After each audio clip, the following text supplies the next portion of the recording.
Welcome to my review and thoughts on the brand new 2025 movie, Caught Stealing. So I am gonna keep the review itself completely free of spoilers. I will only start getting into spoilers once I reach the thoughts section, and I will verbally warn before I start. Excuse me, on any, so you don't have to have watched the movie before watching the review itself. The movie is rated R, so will this video be.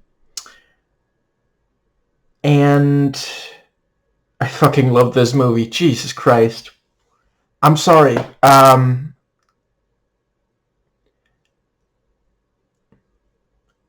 There's, at this point still, only one Aronofsky movie that I think he didn't, do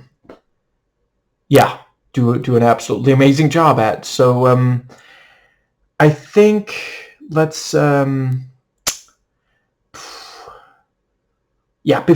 I get too far into this, I do want to acknowledge this movie would not be like a fraction of what it is if not for its star. Like, I know I'm not the first person to say it, obviously, but talk about star quality. Every single time the camera is on, just he's so incredibly charming. I am, of course, talking about Tonic, who plays Bud the cat. Tonic's a cat, too. Didn't mean to make that as grammatically confusing as it ended up being. Austin's pretty good, too. Now, I think we're gonna start... Let's see. I guess I'll just briefly note, for those playing the home game, I have indeed every single Aronofsky movie from Black Swan. And I don't intend to end the streak anytime soon. I have watched each of these in theaters. And let's see, there's like one of the shorts, he did a short called Supermarket Sweep, haven't watched that one. He did a documentary, I already forgot what it was called, but it was like last year before, something like that. Haven't watched those. Other than that, watched everything that he has directed. And I think there's like one thing he wrote but didn't direct, and then another thing that he produced but didn't direct.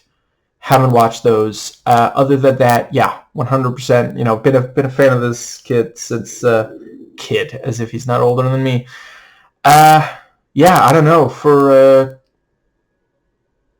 25 fucking years, I guess. Yeah, Jesus Christ. I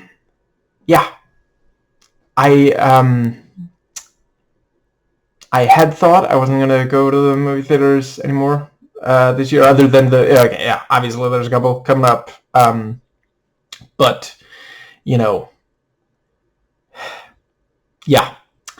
this is without a doubt the one that, of all the fiction ones he's made so far, this is the Aronofsky directed movie that has the most potential. I don't know yet if it will end up also living up to it, but of having like real mainstream success. What was that thing that people got mad for some fucking reason for calling for YMS, Adam from YMS called I think it was the movie Sinners, which I'm afraid I haven't watched. I will at some point.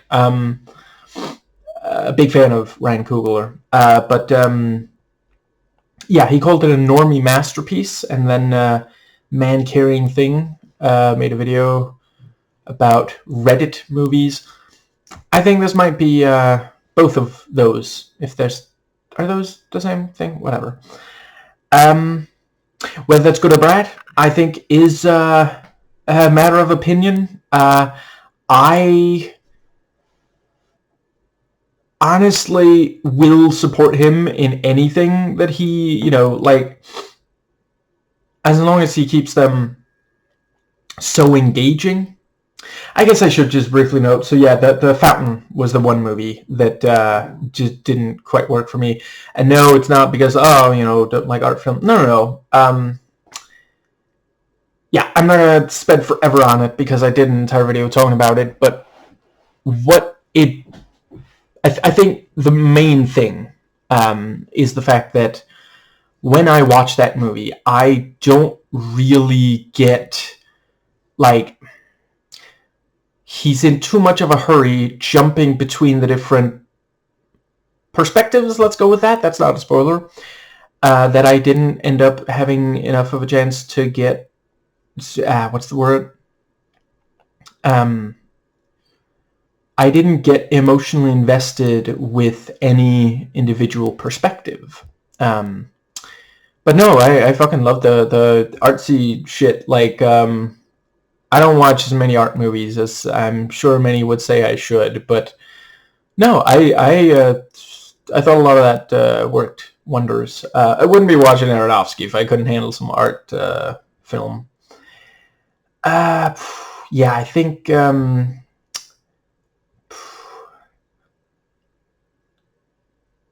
overall, I would prefer for him to not try to go for like mainstream success. But honestly, I don't even know if this, if this is him trying to, do that, or if it was just like, I don't know, he felt like making this movie, whatever, I think that might pretty much cover. I've said it before, I'll say it again. I really love that you don't really know what the fuck movie he's gonna make next. I didn't even know. Like, I heard, caught stealing, crime, crime movie with, starring Austin Butler, Zoe Kravitz. I was like, I don't know, maybe if I hear really good things about it, maybe I'll catch it, like, I don't know, on streaming or something. I didn't get from that, that didn't sound like an Aronofsky movie to me at all. Yeah, I think, let's get into, so yeah, the basic setup here is, they do this really nice thing. This is, yeah. I guess I'll just briefly note, I am not familiar with the writer from anything else. I might check out some of his other work based on this. And it is really cool. This thing of, this is one of those cases where they wrote, the author, someone wrote authored a novel. That novel was, sufficiently popular that the movie rights were sold, and then the author adapted their own novel into a screenplay. It's very cool when that's, there's a lot of people who are amazing at writing either a novel or a screenplay, but not both, because they're very different types of writing. But yeah, the setup, they do this really great thing where it has a fairly simple hook. You can very, very quickly, I think, if you're at all considering, then yes, I do think this is worth watching in a movie theater. I do think this is one that it's gonna, like, if this, I don't, Jesus Christ, do they even still No, they still got it. I haven't watched. I haven't had TV more or less in like we're a decade by now. I'm sure they still show movies on TV though. Yeah, that's one thing. The other thing is streaming, and I guess home media. Although who still buys stuff they haven't watched yet on home media? I don't know. Maybe if it's on sale or something. But yeah, like I think one or two sentences of the blurb, and people are going to be like, okay, we got to check this out, you know. Or if you're just like channel hopping and you happen to catch this very, very, you know, yeah. If you join this very, very early in it, yeah, it's gonna like really get, wow, okay, we gotta see how this plays out, you know.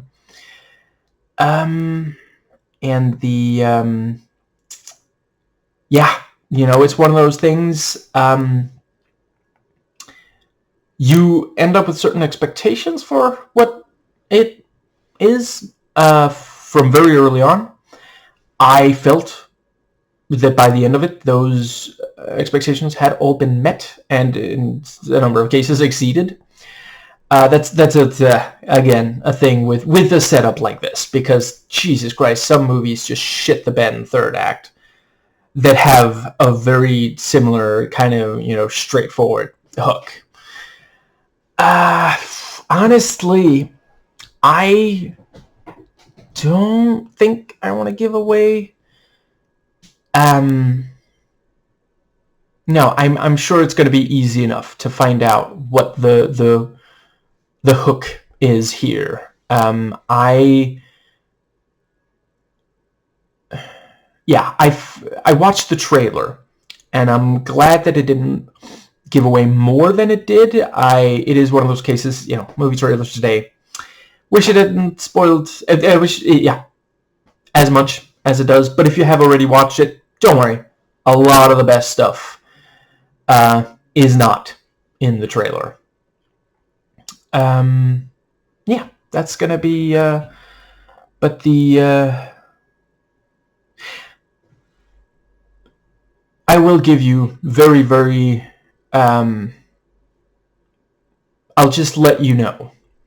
It sets up a very easy to relate to sort of core theme quite early in this, and yeah, that is one of the things that plays out over the course of this. Yeah, psychological accuracy, authenticity, and level of detail are quite high, and you know, I mean, I probably don't even have to tell you, yes, it's set in New York. You know, Aronofsky. I swear, if Darren Aronofsky felt that he could have had Noah take place in New York, he would have found a way. I wonder how many, like, discarded drafts there are where he tries desperately to fit. Yeah. Anyway, I myself have only spent 30 minutes maybe in New York City.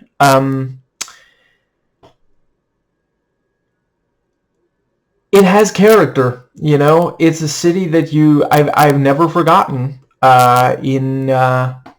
Jesus Christ, 20 years. Yeah, been 20 years since I spent that small amount of time. Fuck, layover, is that what it's called?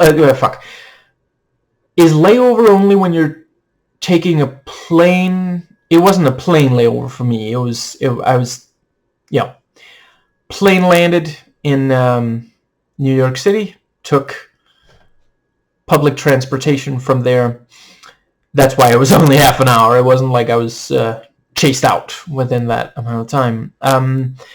But yeah, you know, Aronofsky captures it really well. There's some really great touches, and I think that might actually, yeah, The tone, it is definitely has this gritty.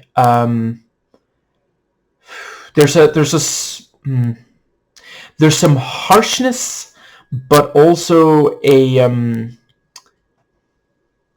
some like charm to it.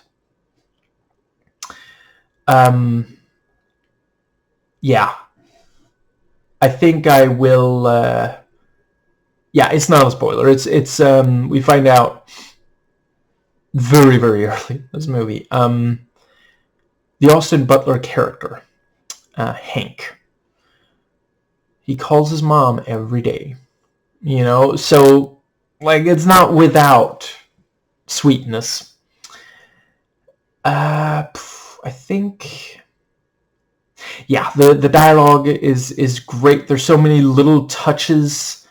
Yeah, the way people talk to each other and little things that, like, I love how many lines planted little seeds that then sprouted later. Like, someone will say something and it'll sound like just okay, sure. And then later it's like, oh shit, that's what that was, Yeah. I think that pretty well covers the writing. So, the direction, yeah, yet again, an Aronofsky movie that doesn't feel like pretty much any of the others, except for a few. There's several things that are very distinctly Aronofsky, but yeah, I really love that he keeps just doing completely different things each time. I saw, as he's been doing recently. I acknowledge that, well, let's see. I would say you could pretty much tell from watching that Pi and Requiem for a Dream were made by the same guy, for example. But let's see. I think, yeah. So I'm trying not to spoil and think of what can I can definitely say that the direction never loses sight of the plot. That's again a thing where some stuff like this might struggle. I also really appreciate that I never lost track. Yeah, and it doesn't have too many, like, it doesn't introduce so many elements that it can't actually what's the word? Yeah, there's not too many elements at play here. There's I'm amazed is the exact right amount. Like, legit, there were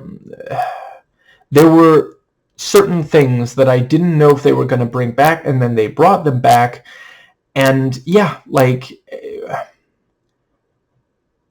I would have been surprised if it had happened, but I still really do admire, like, yeah, Aronofsky never lets it, like,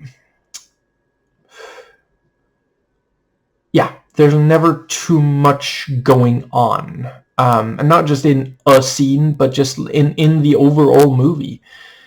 I think, yeah, others have pointed out, it feels like he's taken a page out of Tarantino or Guy Ritchie's book. I swear I didn't plan to do this so soon. I did a Tarantino just last fucking week, but I actually didn't know I was gonna do a video on this. Little over a week ago. That was when I found out that it was Aronofsky, and yeah. I think, yeah, He, I remember Kyle Kalgren saying that he felt like Guy Ritchie was a I forget his exact wording, but he said that Ritchie felt like he wanted to be Tarantino but couldn't quite get there, or something along those lines. This doesn't feel like that. This doesn't feel like he's at all.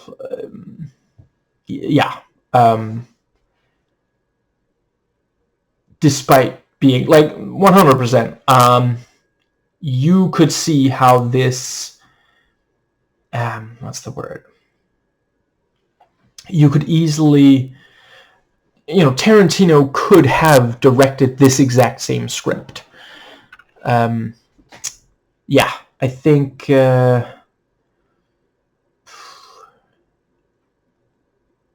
it's one thing is that the dialogue, don't go into this expecting Tarantino dialogue.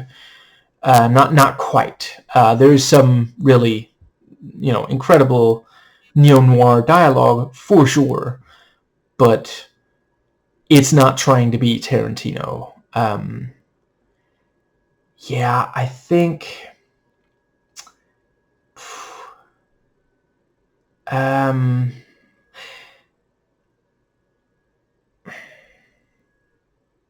I think that is what I'll say about that. So cinematography. This was apparently another Maddie Libatique.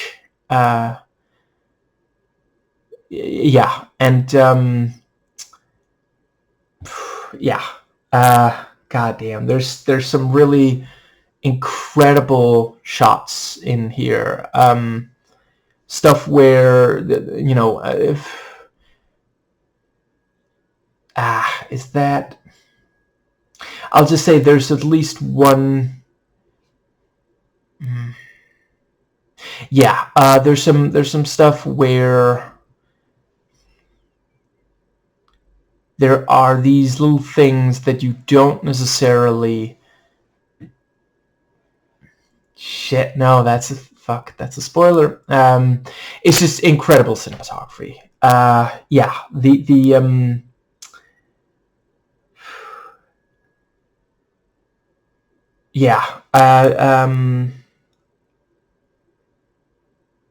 cinematography and editing combine really nicely to, among other things, give us a really great scene of like partying that felt very Aronofsky, that I will say. And there's right, and he does play with a theme or two that we've also seen elsewhere in his work. I think that might just about be. The editing is also, there's some great work with. I guess I'll say that. There's times where something, some time will have passed between two cuts, and that's handled incredibly well. The production value is fucking amazing. The set design and location shooting, and I guess and costumes and makeup, some really great stuff where you take one look at someone or a place or the like, and you immediately get a sense of like the class and what kind of person they are, and the music is incredible. There's a number of needle drops, and they're so fucking well used. because sometimes it's emotional, sometimes it's just funny, you know. I had no issues with even a single needle drop here. The sound design, oh my god. Yeah.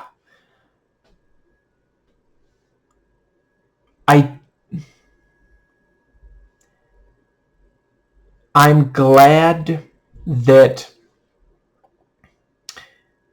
the people that Aronofsky, gets to do these, gets to do the sound design for his movies, that him having them do that takes them away from doing work on our nightmares for a little while. Because I'm not the first person to say it. Just absolutely horrifying soundscapes when that is called for. There is also some stuff here that's not that, but is still really solid sound design. And yeah, the characters, my god. Everybody is going to have a favorite character here. I already mentioned, Bud is one of mine. Aronofsky has said, I don't know if in jest, that he would rather work again with Tonic the cat than some human actors. I don't want to give away who my favorite human character was. I will talk about in the spoiler thoughts section. Yeah, I think that might bring us to the let's see. What was the other thing? Yeah, all the acting is really, really strong. And yeah, they do such a great job. Like, everyone feels like their own individual, actual human being. Like, it doesn't feel like anyone is just like a plot device or something. I mean, I can't claim that every single one was one that I would feel comfortable meeting in a dark alley, but I cared about all of the characters in this, and yeah, it lives up to his cast. God damn. It's fucking great to get to see Liev Schreiber in more, like, I gotta say, if you, back in, like, let's see, I guess maybe through the 2000s, I would have guessed I would have been watching way more Liev Schreiber movies today than I have been in recent years of like, new movies, Yeah, Vincent D'Onofrio, yeah, amazing, as always. I think this might actually be... Oh, wait, I guess... Okay, it's the third thing I see Austin Butler in. But yeah, amazing in both Once Upon a Time in Hollywood. Didn't love that movie, but he was great in it. And obviously, he's made a fucking amazing Elvis. Yeah, it's great to see him. This is different in certain ways from those. Zoe Kravitz, always happy to see her. Yeah, shit, I ran out of been doing the Divergent movies recently. I ran out of those, so I got to find other stuff I can see her in. I think that might just about... Was there maybe at least one other?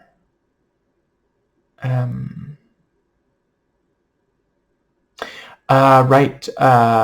Okay, I'm just gonna make 100% sure. I feel like I glimpsed this person's name in the. Oh, right. Obviously, Regina King, great to see her. Something else. Maybe I saw the... Did I see the name wrong? Okay, I'm just gonna... So let's see, the full cast here. So we have... Huh. Did not know that was that. Holy shit. Oh my god. So that wasn't who I was looking for, but yeah, Carol Kane. Damn. No, I see it now. Damn. Yeah, great to see her and something again. Oh my god. Okay, I'm gonna try. I swear, I mean no disrespect. I'm gonna try not to butcher his name. Tenoch Huerta. Jesus, yeah. Anyway, I think that's gonna be, yeah. Right, gotta get the, there we go. So the pacing. Yes, I thought they did a really good job of, like, you know, Aronofsky's so fucking good at, like, because sometimes it feels like his movies are just this relentless, like, you know, like a runaway train, you know? And then every so often he'll let something land. He'll let us sit with something. And then we're like, okay, I think I liked it better when you were going too fast for me because this is uncomfortable, you know? In a good way. I mean that as a... shit. If you haven't watched any of his other movies, you might know what the fuck I'm talking about there. I mean the fact that he... when he slows down, when he takes his foot off the gas, some of the time it's that the thing we're then stuck watching for a while, you know, for what feels like a long time, but then, you know, if you actually time it, it's a lot of the time isn't very much, like, it's not that many seconds or minutes, but it's something uncomfortable. It's something where we're like, okay, move, please. But yeah, this one, honestly, but you know, has both that, but also sometimes will let us sit with something where it's like, okay, this isn't too uncomfortable. Yeah, yeah, the special effects for stuff like violence and such, very well handled. And yeah, so I saw at least one person refer to this as an action movie, and I swear I'm trying to suppress the... Yeah, don't go in expecting, you know, like, you know, the when you call something an action movie, you know, some of us get certain... You know, I wasn't expecting this to be an action movie because it's Darren Aronofsky. I understand why some are calling it an action movie, and I'm not even necessarily saying they're wrong.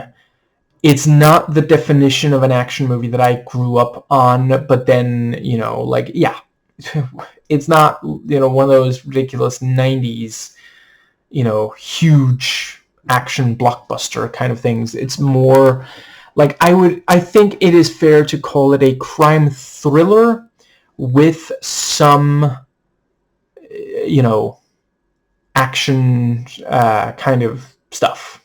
Let's go with that. Yeah, it's genuinely funny. I think it might be the funniest Aronofsky movie so far. I've always found him funny when he goes for that. Yeah, I think this might be the one that does. Yeah, moving on. So I think, yeah, just briefly, I will note that the violence does definitely get, like, off-putting. It's it's Aronofsky. It's not. There's a lot of action movies where, okay, fine, let's call it that, where like violence is framed as funny or comeuppance or that sort of thing. And I'm not going to give away whether there's some stuff like that here, but there definitely is. There is some that is not that.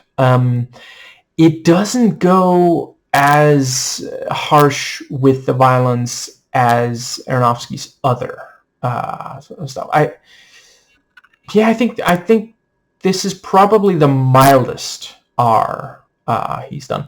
Honestly, in some ways, it might actually even be. There's at least one thing in The Fountain. Is that still his only PG-13? Oh wait, Noah. Well, it might have been PG-13 as well, I think.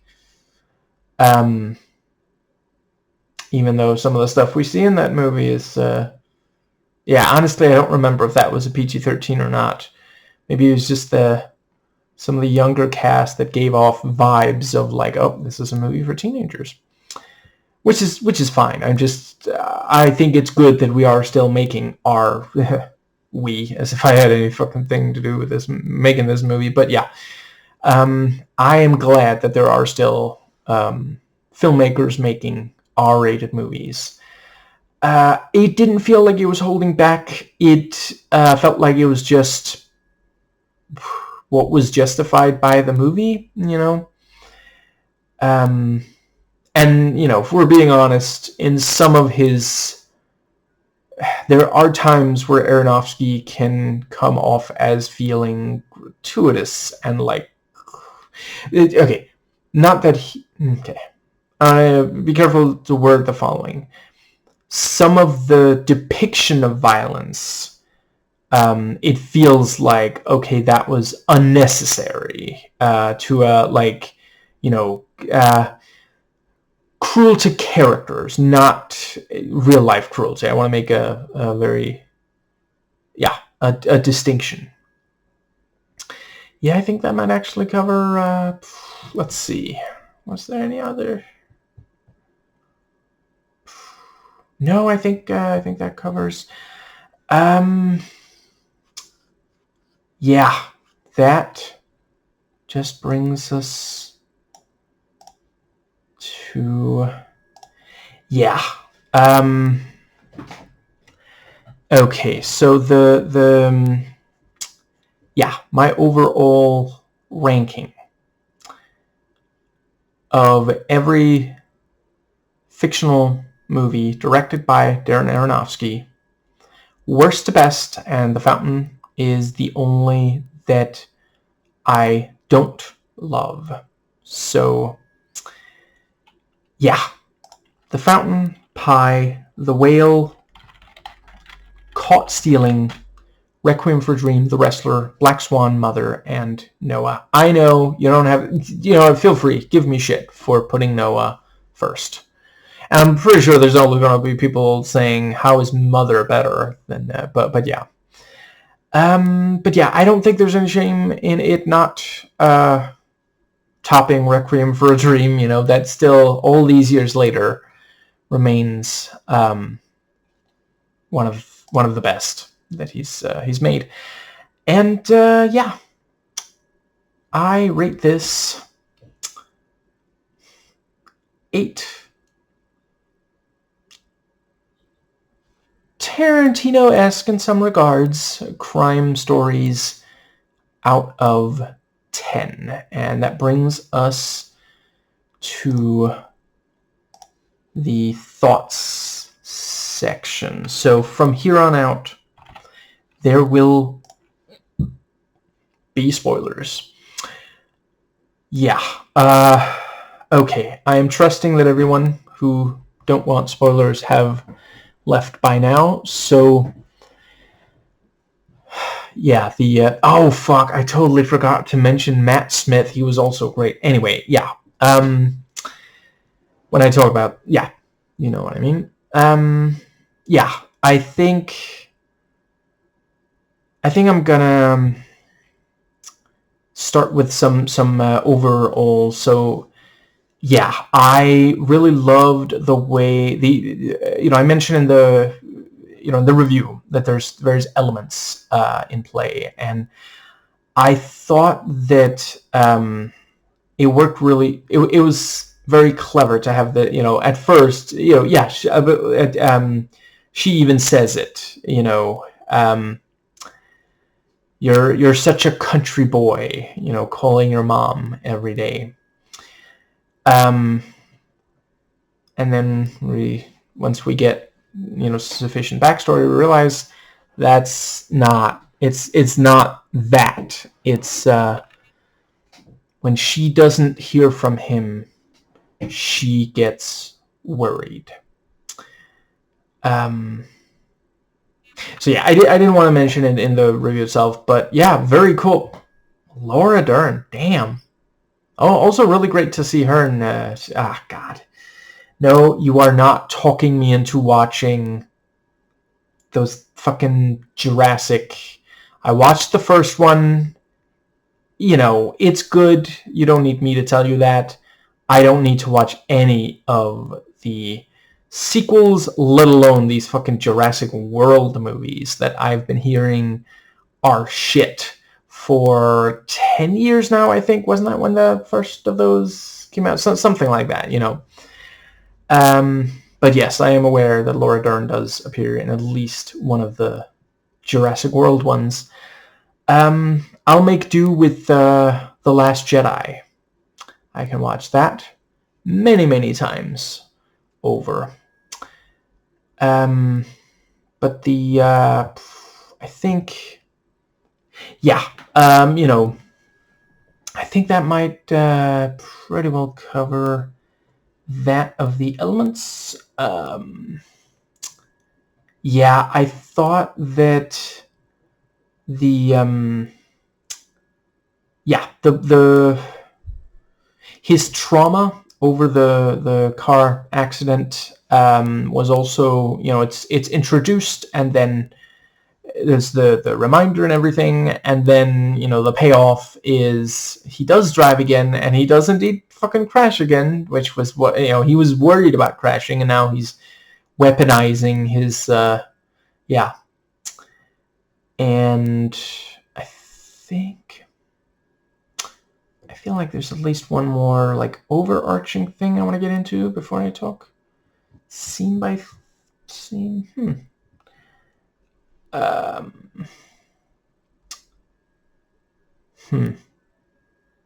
No, maybe that is let's go scene by scene.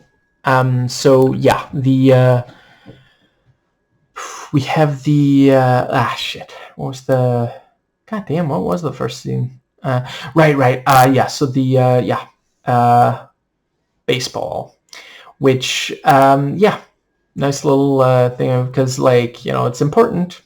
And not just for the fact that he's still super into baseball. That was also a neat little closing of his arc, because look, you can still keep up with the ball game, but you know what? He's okay. It's he's accepted that, because it was the vicarious, living vicariously. He was thinking, if only that had been me, I could definitely have taken them to the championship. Let's see. So the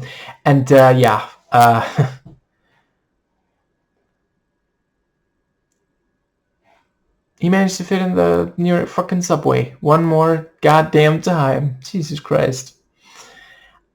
I mean, I get it. It's a part, for many New Yorkers, the subway's pretty significant. I think that might pretty well bring us to the but yes. So the we have the party at we have the people at the party people at Paul's bar, And the thing about, they're dancing, and he's like, you can't dance in here. Listen, Giuliani said so. I thought the movie had the right amount of, like, 90s stuff, because, I don't know. I can imagine some people felt there was too much of it, but I thought it was the right amount. And he gets rid of them by saying, "Shots on the house, but you have to leave." And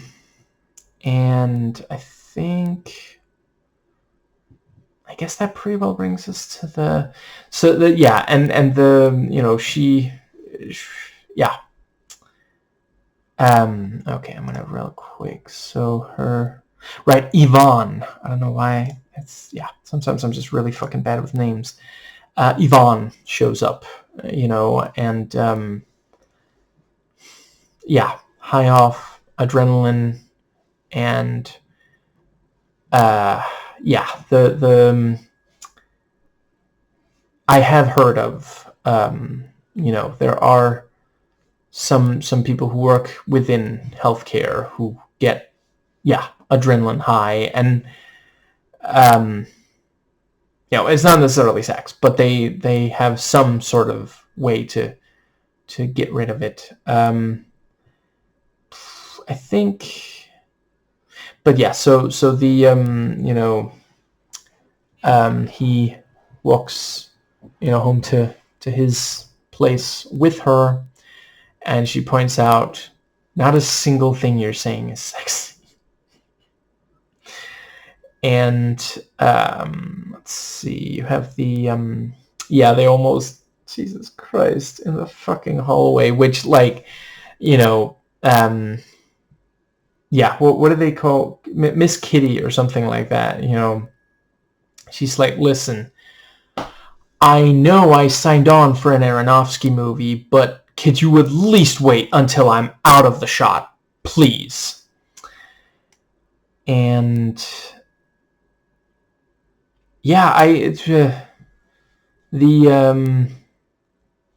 I gotta just briefly mention, call me a Philistine if you must, but I kind of fucking love the it's an actual running gag. There's multiple running gags, really, but they made an actual running gag out of, like, some kind of liquid or bodily something, getting on. Well, let's see. I guess it somewhere you don't really want it. Let's go with that. So the cat Bud knocks over one of the beers, spills, so he has to do the laundry, and he pours in a bunch of that powder. I don't know what the fuck that's called in English. Never did laundry in English.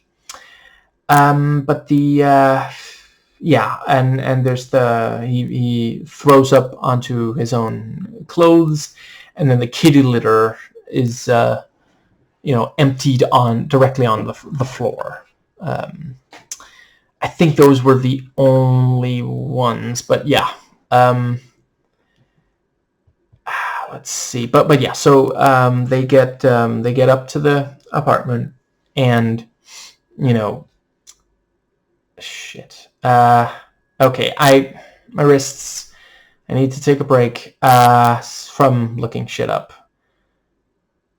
Sorry, Matt Smith's character, but you're gonna be, or what? No, that doesn't make sense. No, that can't have been his name. Fuck it. Sorry, Matt Smith's character. Henceforth, in this video, you are Matt Smith's character. I am not saying that Matt Smith plays every character the same. Shit, this might actually be like only the second thing I've watched that he's even in. The other one being Terminator Genesis. I'm down for watching more. Anyway, and nice bit of setup and payoff where we didn't even realize it was set up until we saw the payoff. Because, like, there's the thing about, he makes fun of Smith's accent, and Smith is like, that's terrible accent, but it is how they talk. And yeah, the ending, he uses that same accent, and he's also wearing the wig, or was it a wig? But at least, yeah. Which also, yeah, until we saw the hair come off, I didn't realize that was a wig. I thought that was Smith's character's hair, but wasn't. So he just has to apply the wig and put on the vest or jacket, whatever the fuck. Yeah. I think. Yeah. So there's the thing about, he says that he has to go home. His dad needs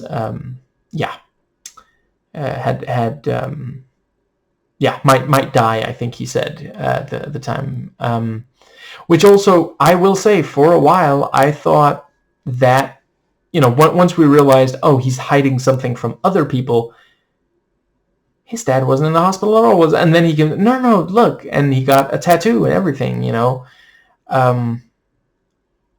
yeah, like that was really nicely done. I genuinely thought, because there's so many other people lying in this movie, Roman lies, for example, about several things, and the let's see, yeah, I guess pretty much all of every criminal he encounters lies to him in some way, I think, but yeah, he does actually need. And then we have the thing about, the can you watch my cat while I'm gone? And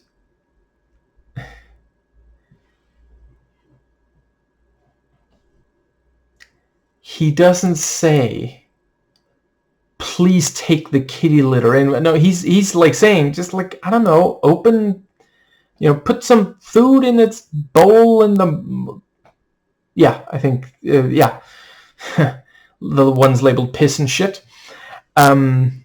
Yeah, put some food in at least one of the bowls, and I don't know, make sure it doesn't fucking die. I don't know, is because Smith doesn't see Yvonne bring the kitty litter into Hank's place, because that's not something you expect when you tell someone, when you tell your neighbor to watch the cat. You don't necessarily expect, well, I mean, okay, if you're living in different buildings, sure, like houses or something, but no, it's like, yeah, it's just like, you open your door, you open my door, you make sure about the food and check on it. I mean, I'm not an expert on cats. Cats. So I don't know exactly how many times, but I feel like I've heard that you don't have to check on a cat that many times a day. They like dogs, obviously, but cats, you can, they take care of themselves if there's access to food and kitty litter, a lot of the way. And he also did forget that he, I mean, I feel like he doesn't have any reason to lie to Hank once he's saying that. He did seem to genuinely just, he did see his dad, who was, dying, and he did forget to let people know, which, rookie mistake. You gotta tell the criminals you're dealing with, you got to keep them abreast of the situation. You can't just, you don't ghost, the Russian mafia. Yeah, and the thing about, Hank likes cats, the dogs, not cats, and by the end, he's the only one that can pet Bud, that it doesn't try to bite. I think that might pretty well bring us. So yeah, the let's see. We have the yeah. She gets the kitty litter in, and they talk about how he's just a country boy, or she says he's a country boy. And then, right, I also did quite enjoy. I would love to hear how Aronofsky himself feels about that particular line, but I mean, he did, because he didn't write. At least he's not credited with writing the screenplay. It's possible he did some doctoring or something, but when Hank talks about baseball, and then Smith is like, well, how about I talk about the Premier League, see how you like that, because I know baseball's big in I guess, is it both baseball and basketball? I feel like I've heard basketball also in New York, where soccer is less something they yeah. I think that might bring us to the, let's see. Yeah, so yeah, you have the thing about, yeah, she gets out the, god damn it. When I first saw the scene, I smiled, and now thinking back on it, it's sad. She gets out what appears to be a gun, and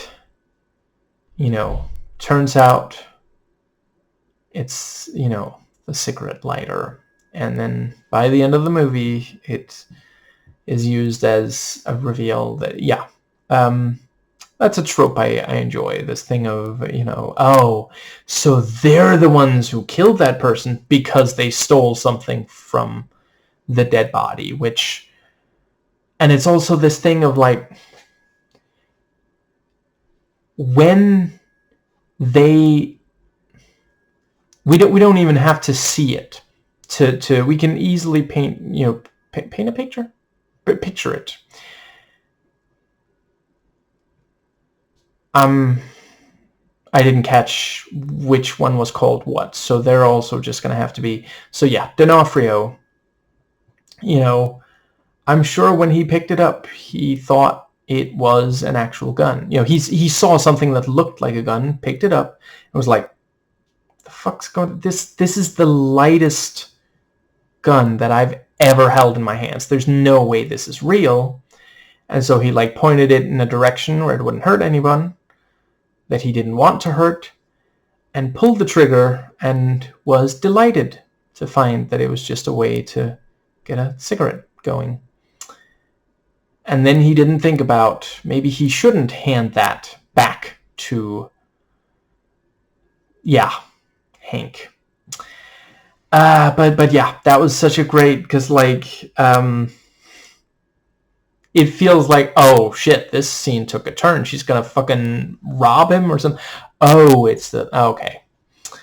And they talk about the fast, we're fast, well, I'm faster, and then they see who can take the clothes off faster. Wow.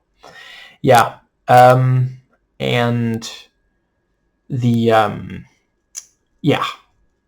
they start to have sex, and I foresee there being some people complaining about that, the same ones who complained about it, there being sex in Oppenheimer.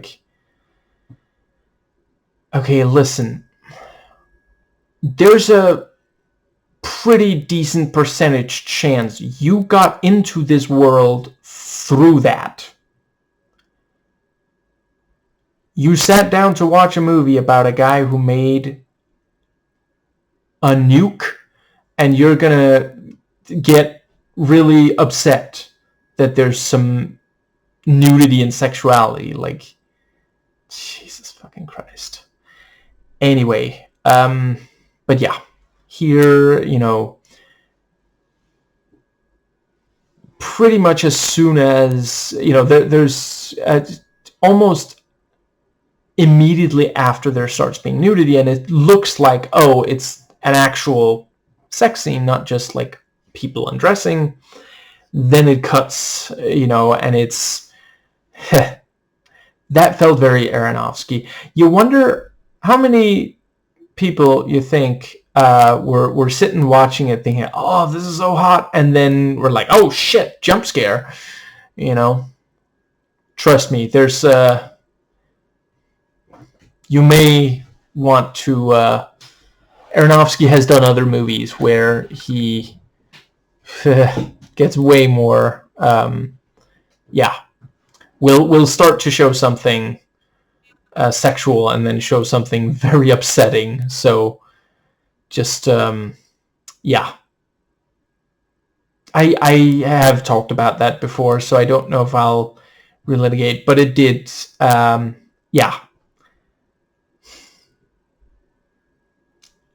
I think it's pretty silly to get upset over the fact that at least one of his other movies will seem like, oh, it's getting like male gazy, it's gonna show like, and there were people thinking, oh, this is like one of those sex scenes that for a while sadly was the norm in American movies. I appreciate that today there is more like,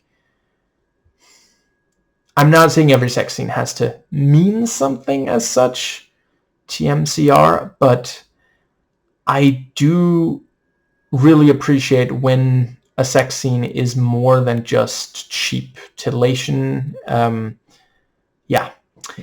I think that does bring us to... Okay, I'll just briefly note. I think I think I might talk everything Dwayne at this point, because there's ultimately not that much to say. But yeah, it was that was a running gag that really, really worked for me. I cracked up every single time, so yeah, they're talking loudly, and it does say 4 a.m, ... it's like, just so you know. And Dwayne is like, listen, guys, you're being really loud. I do have a job, And the way that Hank keeps saying, it's okay, Dwayne, or sorry about that, Dwayne, or something, whilst at the exact same moment, Smith says, fuck you, Dwayne, just wonderful. And later, you have the thing about Dwayne comes to the door, and okay, never mind. I think I will talk about that when I get to it in the... But yeah, I just I thought they did a good job of, like, over the course of it, sprinkling in. There was a one point in watching this movie where it's like, I haven't seen Dwayne in a little while. I hope he's okay.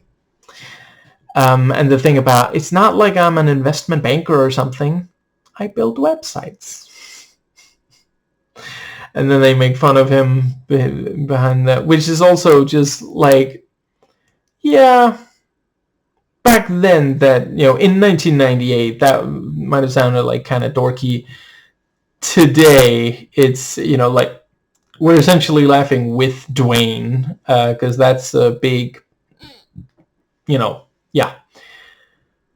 There's so many fucking websites now.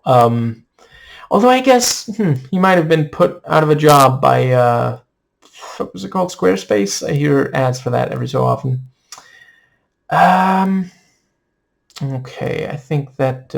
but yeah, and the fact that, so he wakes up with a jolt, and Yvonne is like, is everything okay?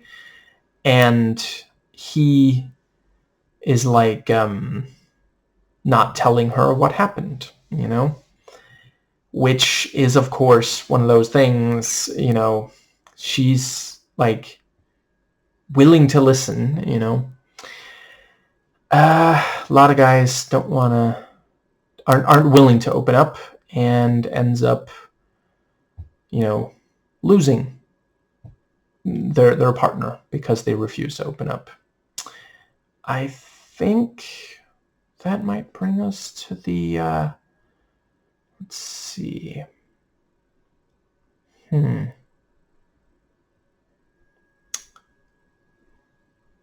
Right. Yes. So yeah, she leaves, and there's the thing about, all that's in, the only food is moldy bagels.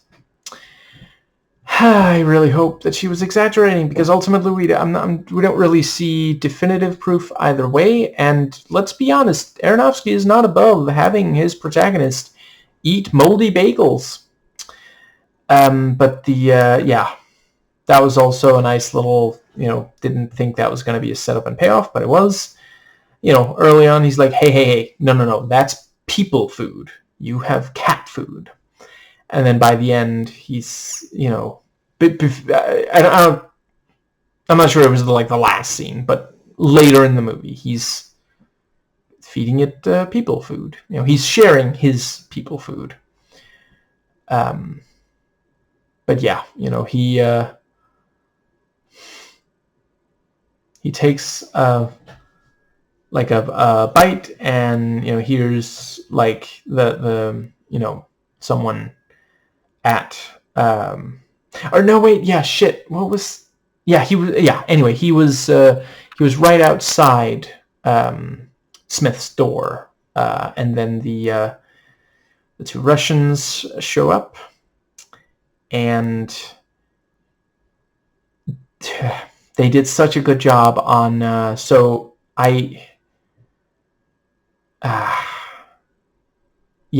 they're gonna be tall and short. The Russians, tall and short. It's set up basically immediately. Short has a temper, and it's not very long.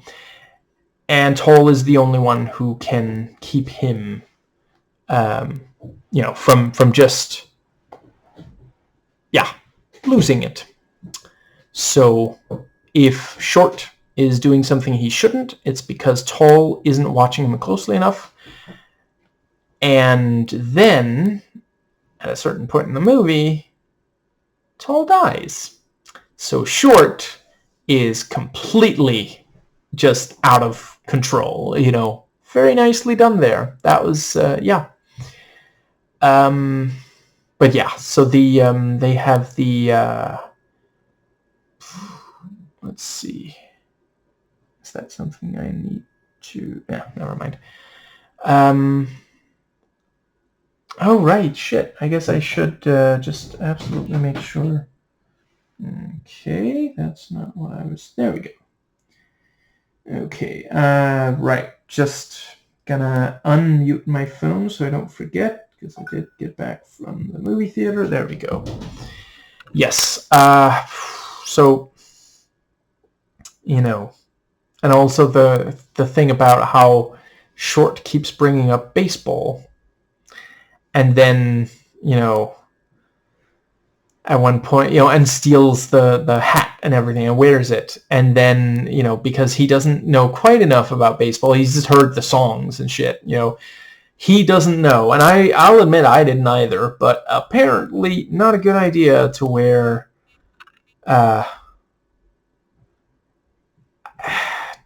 Giants hat at Wiggum? Was that what it was called?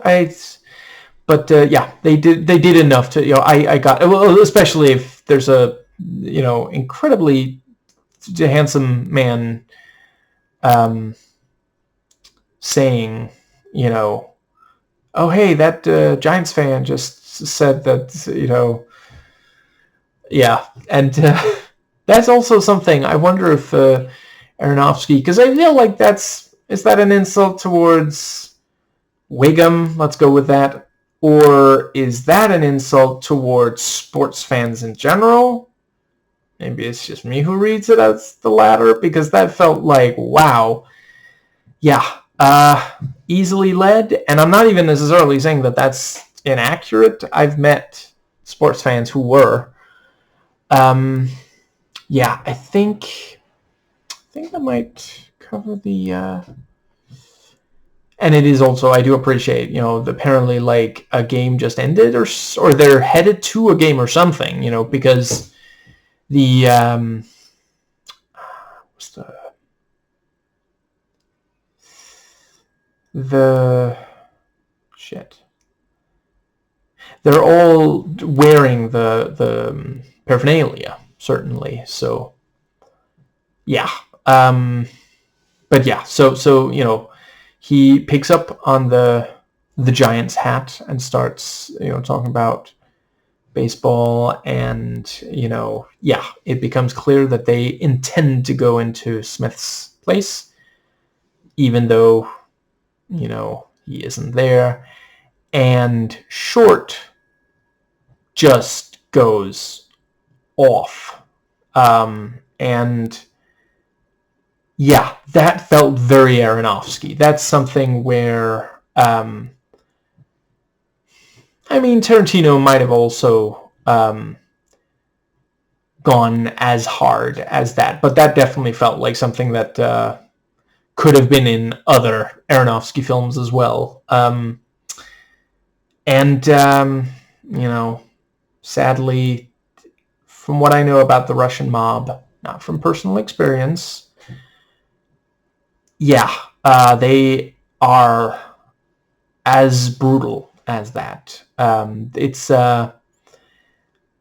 sadly, Russia is a country where there is a lot of corruption and brutality. Yeah. Wish it were not so, but I'm just saying what I have come upon in research. Don't defenestrate the messenger. And let's see. If for no other reason, then I'm not saying I know Puma Man personally, but there is some chance he could refenestrate me. But they keep kicking him. And yeah, fuck. Yes, fuck. Fuck is the word when there's bleeding. Like, Jesus Christ, they really, yeah. He kicked him so fucking hard. Damn. The blood, and he I think is it Dwayne who maybe. Yeah, they certainly they run off, and he's like, Dwayne, call the cops. If you don't stay away, we'll call the cops. No, Dwayne, call the cops. That's funny to me. I got a morbid sense of humor. Wouldn't be laughing if it wasn't meant to be funny, but yeah. That's the thing. Like, Dwayne is so, he's used to just like threatening to get, to take it to the next level or something. Yeah, I think, where's that? There was at least one other thing about, yeah. And we see, again, the brief glimpse of, there's something that's upsetting to him that he wakes up with a start, and Yvonne is there and explains, you were out for 2 days.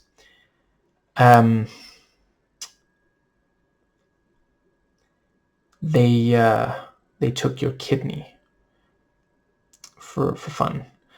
And if you stay for much longer, they're going to take the other one as payment for taking the first one.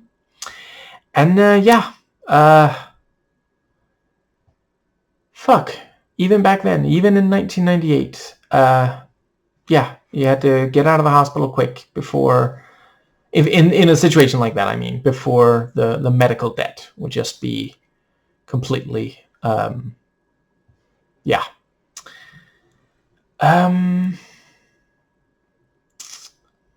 I think that might bring us to the, yeah, and the thing about, oh god, yeah, so the cab ride home.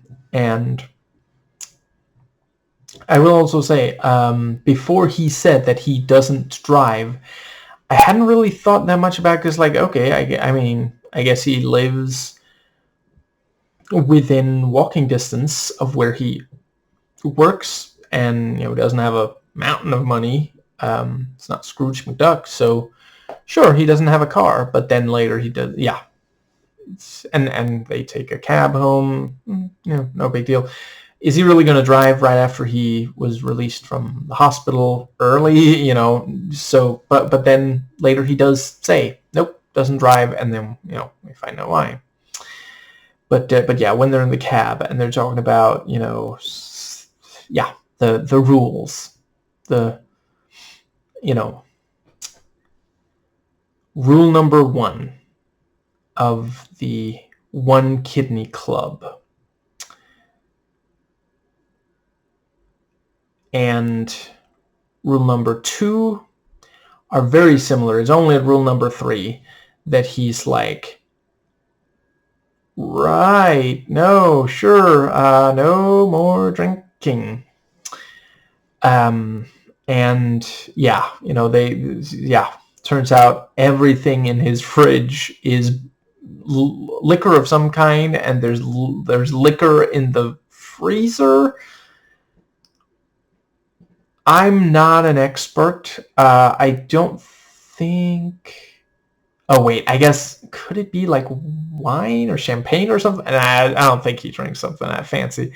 I think that, yeah, I gotta say, from what I hear, refrigerator, sure, works for a lot of that stuff. But outright freezing it, I don't think is one of those things you're supposed to, yeah. I think that might be, I don't know. Maybe he's worried that, it'll be tested by a doctor, and the result will come back that there's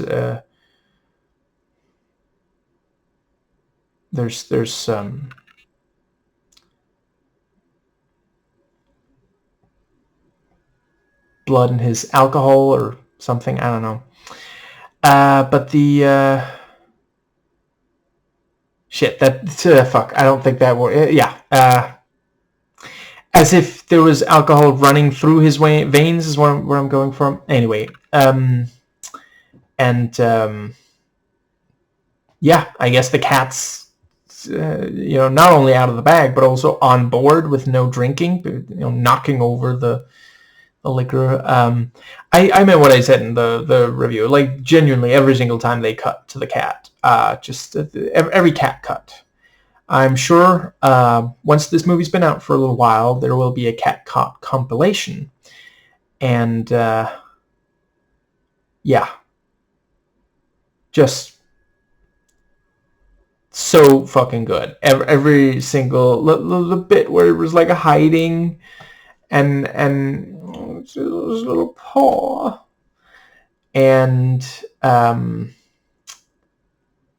let's see, the yeah, just every fucking time that it yeah. I think that might bring us to the but yeah, so yeah, she leaves again, and let's see, we have the let's see,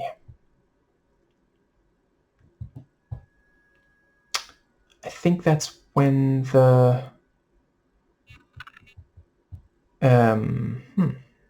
yes, so the next thing was the the thing about, there was a female cop here, left her card, and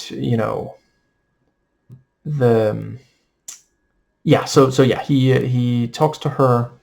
I think this is around, yeah. Maybe some of this is out of order. Yeah, I think so. So yeah, talk to her, and yeah, that was also great. I'm just fucking with you. You never know what was it. You never know what slips out, and then later he repeats that back to her.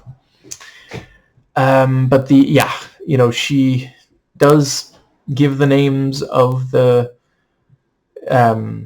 criminals, and also tells him about, the two the two Jewish characters. And that was a great, because like when we hear that, we buy okay, yeah, sure, it's the oh fuck no, this is taking place afterwards, isn't it? Thinking about, fuck, how many times did they talk to him in the, god damn it.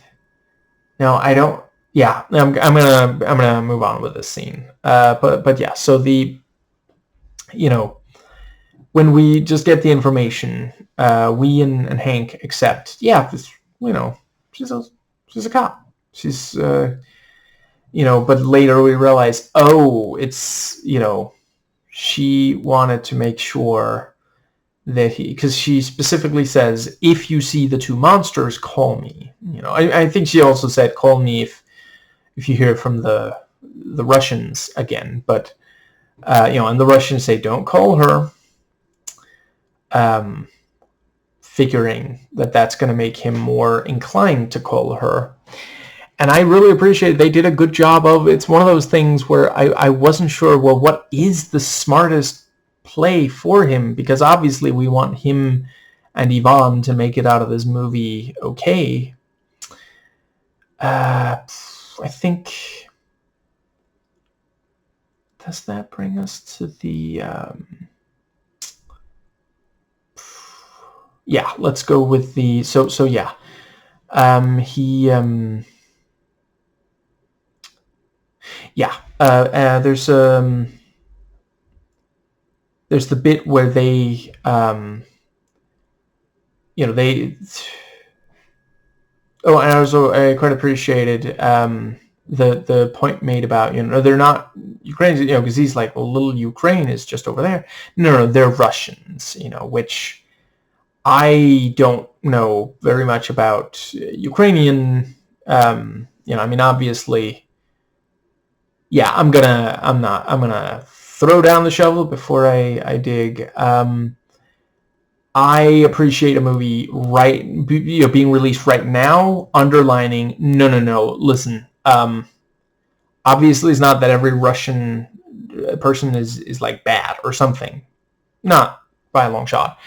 But yeah, these particular fictional characters here that are doing some really fucked up shit and are like Eastern European. Yeah, they're Russian. They're not Ukrainian. You really don't want anyone to walk out of your movie thinking that like maybe Ukraine started that war by just being so appealing to invade.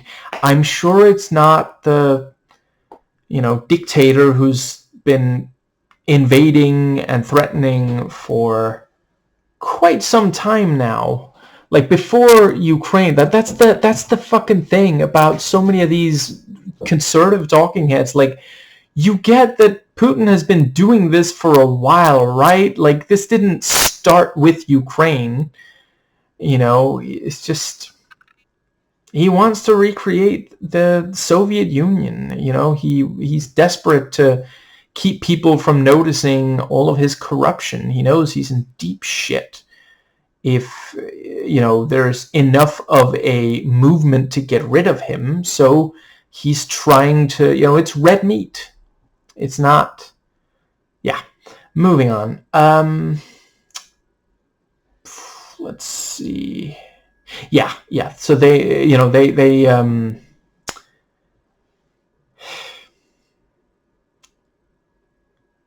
they were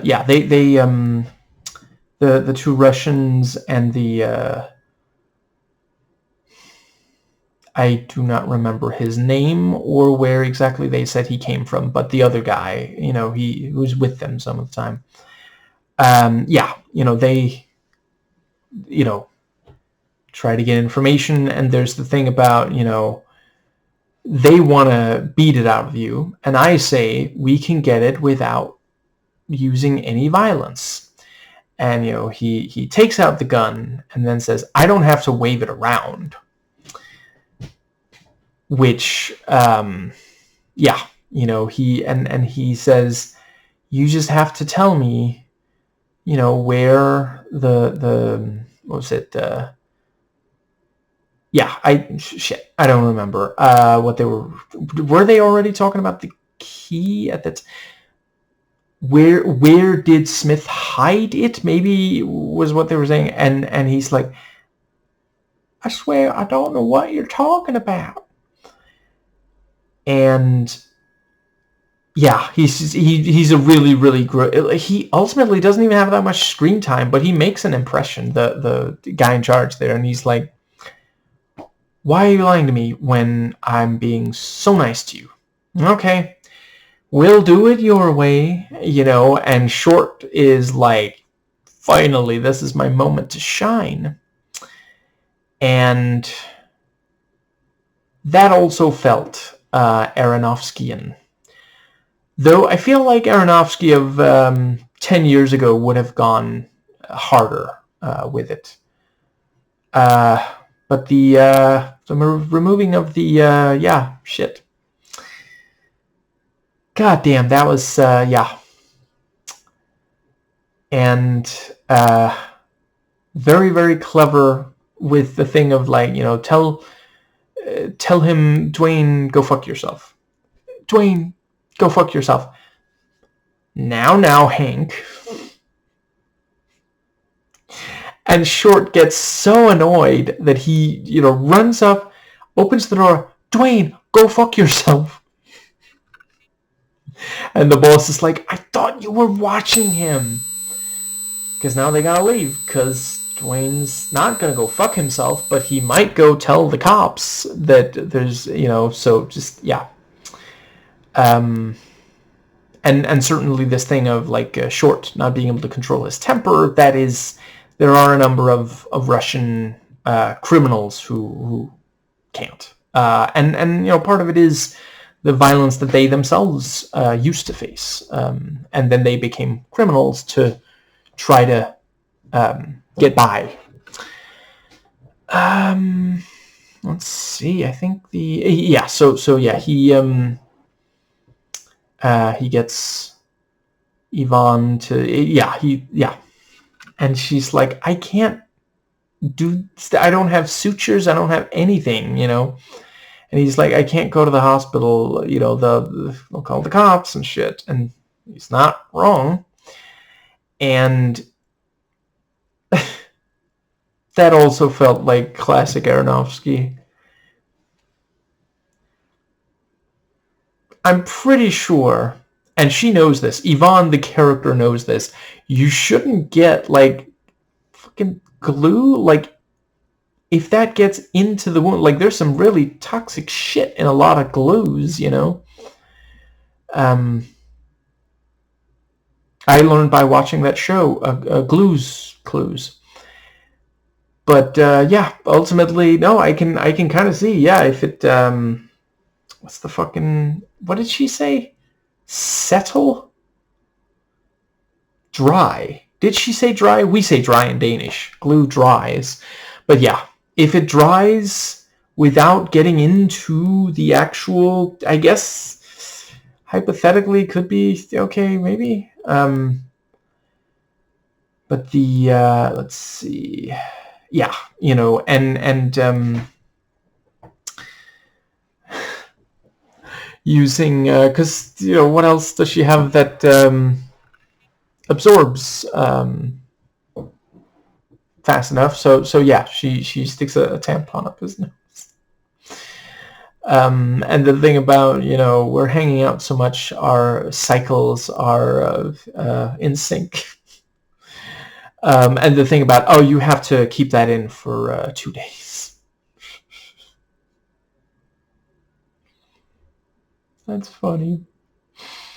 And the, let's see. Yeah, then there's the thing about... oh, right. That's right. Another thing I mentioned earlier, the running gag of shit substances getting on. The toilet getting clogged is also one of the things that part of that running gag. And that's also so basically, I think we all know the cop's fucking lying. He forgot about holding down the fuck's it called again? Yeah, the thing. He says, "Oh, I held it down, but I don't know." Because what's Hank gonna do? He can't prove that it's a lie. But he forgot, or maybe didn't believe him, or some fucking shit. God. A cab. But the let's see. We have the and the thing about you're not supposed to shit in a crime scene, which I mean, fair enough. Probably might contaminate the scene. And the thing about, you couldn't have said that you were done before wrecking the citizens pipes. Let's see, but that's also such a great so he's like using the plunger, and then suddenly the let's see. Yeah, I fucked up some of the scene order. Fuck it. He's using the plunger, and then he happens to look over to the kitty litter, and I too was thinking, Jesus, what did you eat? And we see that one of them is a fake turd, and the key inside, and then he tries to get Paul to hide it in the safe. And I thought they did a great job on that. It was for a Aronofsky party montage. It was very restrained. Those tend to involve more nasty shit, which I'm down for. But the I haven't gotten drunk, so I don't know. But I hear from others that because he says he forgot. We didn't see Paul accept the key. We just saw him agree to the shots. But from what I've heard, it is credible that he would think, because I have to say, I assumed, after that first shot, he was like, okay, Paul, now you're going to listen to me? And Paul will be like, okay, sure. Take this key, put it in the safe. And then afterwards, he might celebrate that now he's going to get the monkey off his back. But that was also such a great, because he's saying, no, I can't drink, and that's also, I've known people who drink and think others should, who won't, who'll keep hassling you for a while and then eventually give up when it becomes clear you don't want to drink. And I can, again, imagine this thing of sports being a motivator for drinking. Certainly I know, isn't it the hooligans. I feel like I've heard they get pretty drunk.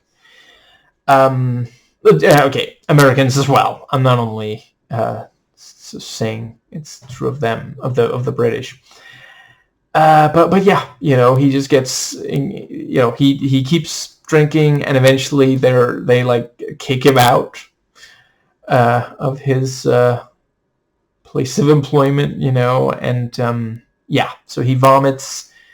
It gets on his clothes, so he of course ditches the clothes, and yeah, like I didn't realize until, right when Hank did that was where the key actually was. But yeah, that's right. So they, he tells him, oh, the fake turd, and he's like, well, fake turd, nothing inside. That's why he was saying, why are you lying to me when I'm being so nice? But yeah, then, it was like, okay, find the key. And then, and let's see, I think, yeah, so yeah, he talks to Roman again, and again? Fuck. He talks to Roman, certainly, and the, no, yeah, fuck. God damn it.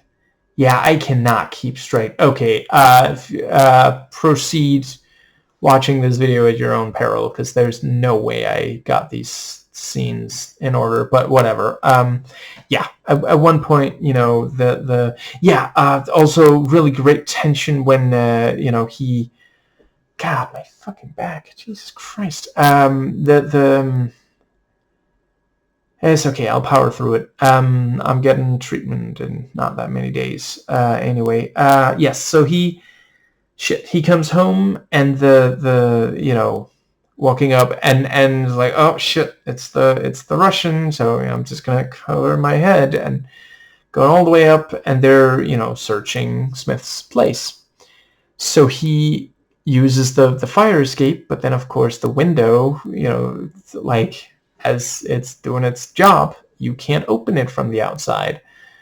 Well, at least the first one. I guess he does manage to get the second one, and he does that thing of, he stares, what are they doing? And then one of them turns, shit, he hugs the wall, but ultimately, the guy did see, so he, and he's hanging there, and he gets in, and the guy looks through, just, yeah, really, really nicely done on that. Yeah, so yeah, he talks to the, yeah, and then at one point he sees that there's, God damn it, he sees that there is, he sees the Jewish ones through the, the people, and that was also a great bit of tension, when one of them like looks through, and yeah, they end up realizing that he knows something, and yeah, that was also great when they the chase, through the streets. And when one of the, like, one of the Jewish characters bumps into, one of, this guy, he's like, oh, what the fuck are you doing? I'm walking here. I'm New York. What the fuck is your problem? And he fucking beats the shit out of him. Jesus Christ. Yeah. And Hank is like running, and there's a car, and we just know, oh fuck, that's the other, because we know there's two of them. Jumps out, chases after. At one point, it looks like they have him cornered, and then he jumps over and slides under a thing, and just, yeah. And that was a great, because, like, yeah, the others can't quite follow like that, and yeah, he manages to hide somewhere, and when Roman says, oh, I don't think it was the guy with the Russians who shot, I think it was the Jewish ones who shot Ivan, just to, just so you knew not to fuck with them. And then later they say, so you knew not to so you'd know not to fuck with us, you know. Because not long after Roman says that, she's revealed to have lied about at least something. So we kind of assume, oh, she fucking lied. It really was, you know. And we also, for some of it, think it's Roman who shot. Yeah. Did not love. Yeah. Aronofsky's not always the best when it comes to female characters, and not just kind of killing them off or having them suffer some other horrible fate. And here it's basically to motivate Hank. Was not really a fan of that. And he didn't even properly apologize. God damn.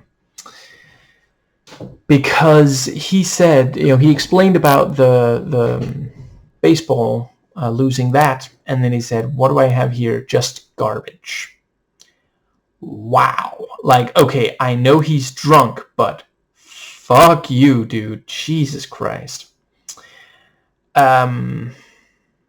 I guess I'll briefly talk about, so yeah, we, you know, at one point we see the flashback, and God, they do such a great job of, like, it's not the only time I've seen a movie do the thing about, you know, this is going to go badly, but they keep building, you know, they do a really solid job of it here as well.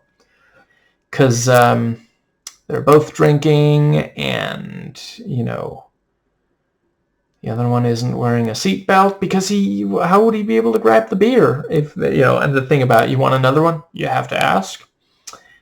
And he's driving too fast, and I do appreciate that he did not, you know, he took care not to run over the cow, because that. And then we have the, you know, when we, before the camera pans onto the actual wreck, we see a cow just standing there, just eating the grass. Because, you know, it doesn't really think of what just happened as some, to it, it's no big thing, you know.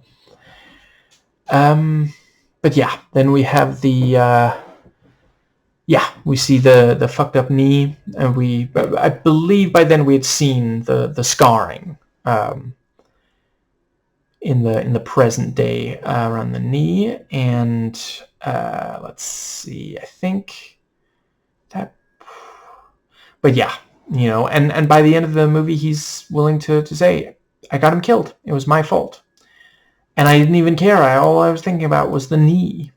And the fact that I lost, baseball, and I guess that segues nicely into he talked, that was also, I do appreciate when he finds Yvonne dead, you know, the fact that, also the thing about, you know, what do you mean you're, you know, your girlfriend from Chinatown, is that who you mean, you know? And that also makes it sound like they did it. But no, they were saying, we will do it if you don't, you know. And it's this thing of, like, because they, you know, they didn't have that much else on him that they could use against him, because he already didn't seem to respond that much to them using violence against him. You know, they do need answers. And the Jewish ones... that's not... They weren't thinking like that. But yeah, you know, the fact that, you know, for a little while the sound's all fucked up. You know, he can't quite hear what other people say. I also like the line, I'm going to need confirmation that you have the ability to speak. But yeah, you know, she talks about, so your past, you know, you really were like a baseball. And that's also the thing about, you know, so were you like college, pro, high school? Here I thought it was something. No, it was something, you know. And then she acknowledges, yeah, it really was something. And she thinks it was his dad, and it's really his mom who kept training him for that. And yeah, you know, she, like... I quite appreciate when movies are able to communicate, because it's such things, because many a parent will tell you, basically, like, it's like the worst thing they can imagine is something bad happening to their child, and like, she was terrified, like, essentially, in her mind, if she doesn't hear from him for long enough, that must mean he got in another car accident, let's see. Yeah, I think, and I also really like, they do still talk about baseball, that is still something big, for them. Yeah, I think, doesn't that bring us to the, yeah, so yeah, the he talks to Roman, and she, mentions black and white cookies. Weren't those also in Fantastic Four? If I had a nickel for every time within the last 2 months or so that I watched a movie in theaters where someone talks about how amazing black and white cookies are and how shit things used to be and how glad they are to have black and white cookies now, I'd have 2 nickels, which is not a lot, but it's weird that it happened twice. I do not recall if I've ever had a black and white cookie. There's a decent chance. I do love desserts, but not to an unhealthy degree, but just, if a dessert sounds like it's tasty, I'm probably going to try it at least once, at least a bite. I think, doesn't that bring us to the, so yeah, she's sitting there explaining it, and she talks about, like, right, and also, Jesus, the fact that the fucking, I had heard, but I had kind of forgotten. Yeah, gentrification, like, yeah, even back then was, like, yeah, I guess more recently it's like more, I remember South Park did an episode on it, and they talked about how it's happening in, like, small towns. That's a more recent thing, I feel like I've heard, but yeah, some cities, gentrification was happening back then as well. I think that is accurate. But yeah. Yes, so yeah. And she talks about, yeah, I mean, she essentially does lay out, yeah, she would, in fact, like some serious crime money. Thank you very much. But it sounds like she's just saying, things sure have changed. But yeah, the thing about, what do we do now? We just wait for backup. There's backup, and it's the Russians, and yeah, God, that's, yeah, really, really nicely done again. I didn't at all guess that was going to be, even though it is, neo-noir, and yeah, a lot of crooked cops in those. It's one of the areas where they reflect real life. I think, yeah. So the they have they talk, and he explains, let's see, Paul has the key, and they say, and there's that thing about, well, Paul is not alone right now. There's another guy in there with him, and, we don't want too big of a mess here, too many variables they can control. So they say, you're going to you go get the key from Paul. You get 1 minute before we come in after you. And immediately it's like, oh shit, Paul's not going to be very receptive, because he's sitting there having a good time. He hasn't, and he didn't even get the key, and even if he had, he would have no clue how important it is, and we're sitting there thinking any second now, and he's like, yep, there they go, doors open, they come right in, just Jesus Christ. And yeah, the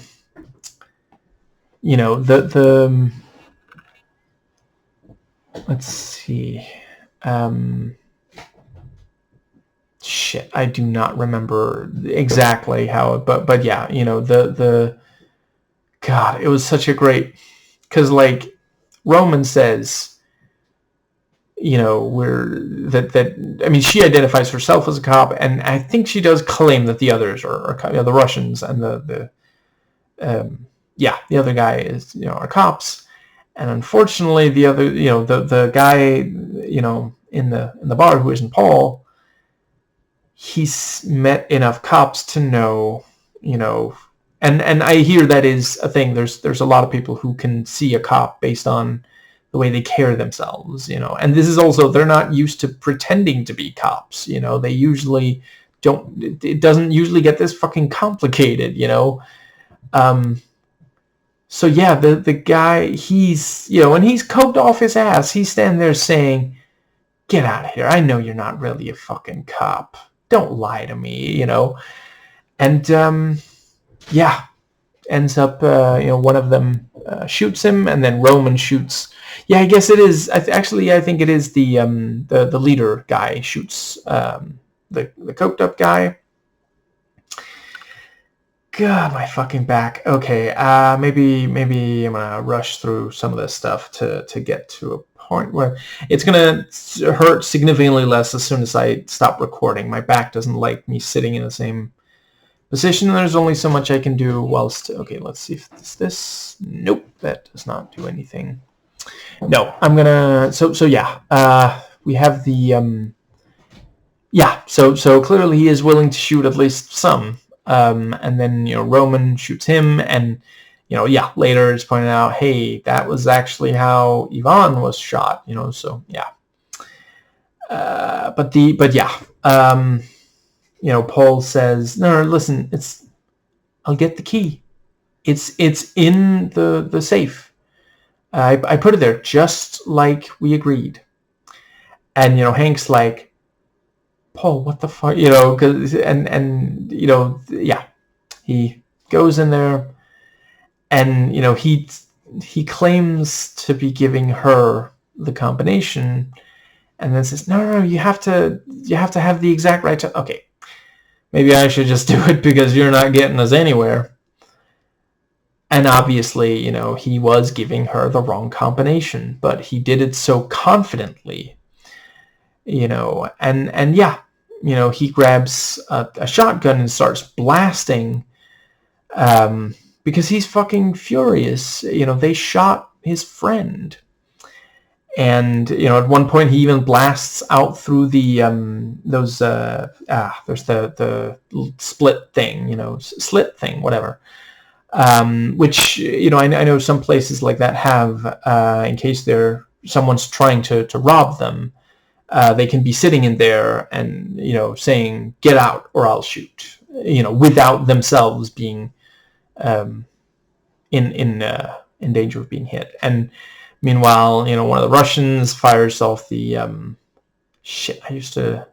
what the fuck was that thing called? I remember there was a, in the Half-Life mod, Opera, you could you could fire off one of those things, and the Winter Soldier also uses it. I don't remember what it's called right now, but yeah, spray and pray. I remember was one of the things written about it in Opera. Anyway, yeah, they end up killing him, and yeah. Let's see. I think. Okay, let's... I'm not sure I really have anything else to say about that. And I also appreciate the thing about, no, I know it doesn't look convincing. It's just to confuse them. It's just to make sure it looks like something happened here. Let's see. So we have the... So he gets the key back, and then he... let's see. He finds the two. And also I thought they did a good job of mostly the exposition is split over shared over a bunch of scenes. There's the one where Smith explains a bunch. It was kind of necessary. And yeah, the thing about Narnia was quite good. And, he does, oh shit, I gotta call my mom. And then, Smith has the gun. Listen, Mom, we'll talk again tomorrow. And also the thing about, I know what they're saying about me on TV, but it's not true. And it's very nice that you don't believe, but I really have to go now, just, yeah. I think, doesn't that bring us to the, let's see, we get to the, so yeah, that was another running gag that really tickled me.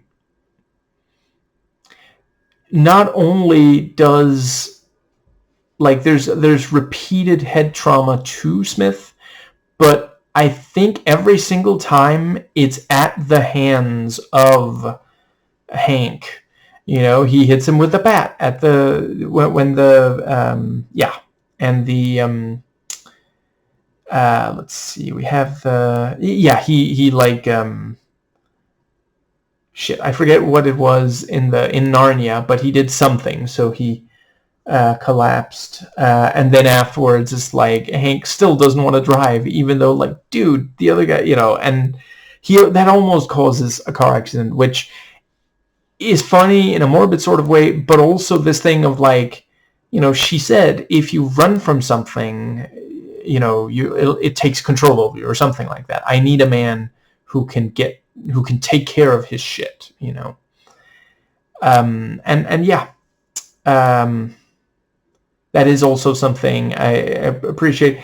Maybe in some ways, Aronofsky is getting better at, with female characters, because some of his earlier ones were not super reasonable. But yeah, it is very true. A lot of women, basically, yeah, she says, you can't let fear control you. Either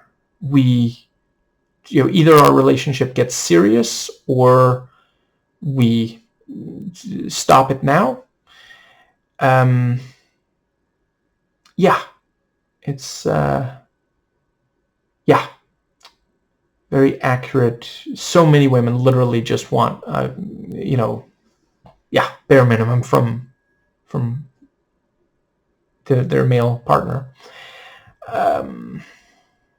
It's so frustrating when I come across way too much shit on the internet where, incel fucking pieces of shit guys are like, oh, if you don't have a ton of money. No, so many women don't even want a guy who has a lot of money, because they know that guys like that don't give a shit about anything but money. It's this thing, what the fuck? Which fucking is it? I sometimes wish these misogynists would just make up their fucking mind, because they'll barely take a breath between saying that women want a guy who's rich, before then saying, oh, women want to work and that's the worst thing in the world. No, well, which is it? Can you tell I don't have a lot of patience for misogynists, bigots, really, of any kind? Anyway, so the but yeah, great stuff when he gets when Hank gets Smith to drive, and it almost causes a car accident. That is definitely, I feel like I think this movie might end up being porn for those characters in the movie Crash, not the shitty 2004 one, the David Cronenberg one. Based on what I hear, I haven't watched it. I'd like to. Not sure there's really anything Cronenberg that I haven't watched that I am not at least interested in watching at some point. Yes, so the really, really cool, tense driving sequences, and very clever with the thing of, the meetup goes wrong, and managing to get the car to crash into the ice cream truck and the van, whatever.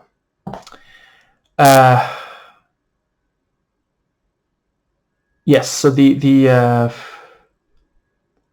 and the thing about they keep the cat, and yeah, we realize that's actually the cat's, that he put the key in the cat's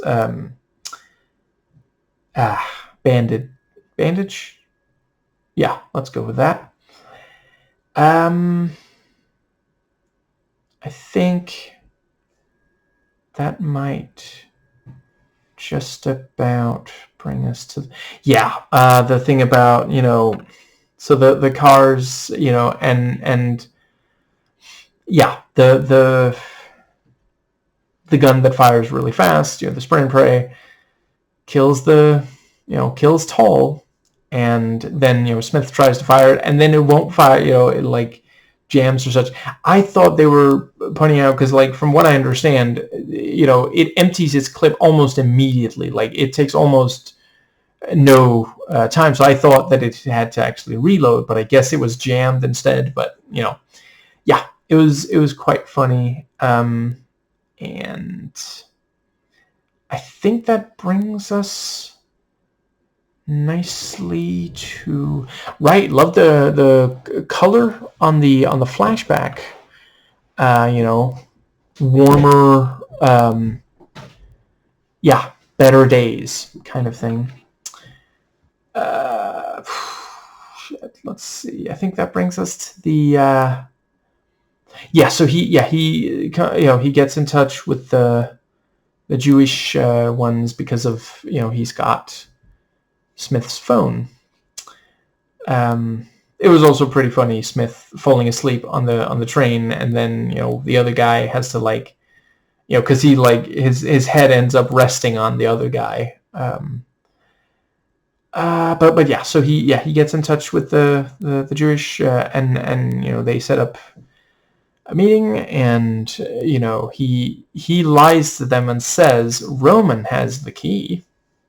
I only know where the money is. So because in reality he needs them to kill Roman, and Short also. And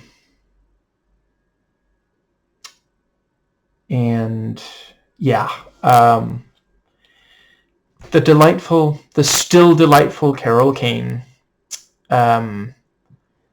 and that was also a great, the thing that, well, if we can't, it's the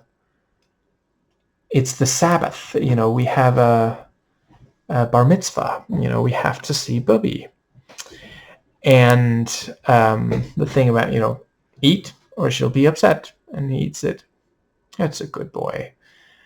He's half Jewish, the good half.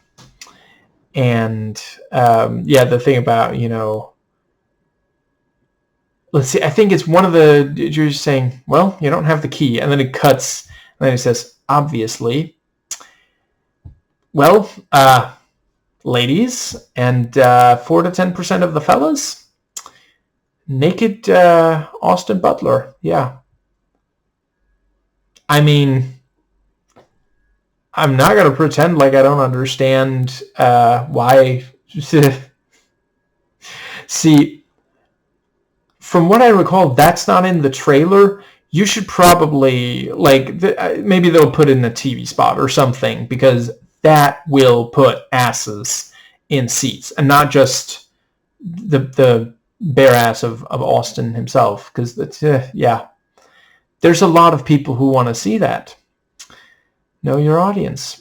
But the and the thing about Roman says oh hey here's your mom's address. If you don't that's the thing. You have 2 hours to get us the key, or we we go after her. And then he sets up the meeting, and then they're like, oh, actually, we first have to go to a bar mitzvah. And I'm like,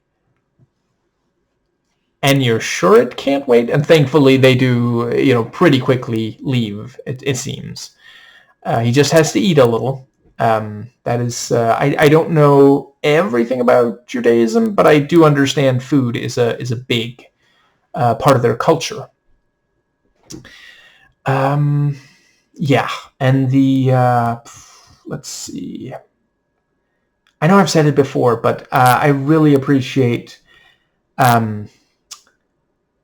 D'Onofrio's willingness to play villain characters. I mostly, I appreciate it when he plays white guys.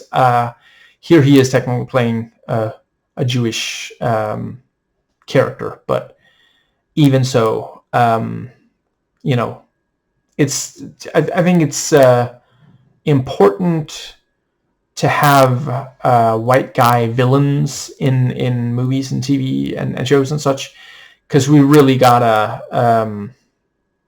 balance the scales. There's so fucking many pieces of media where the villain is absolutely not white, or if he is, or if they are, if the villain is white, they're not male. When white men are doing so much of the worst shit that's being done right now. And historically also.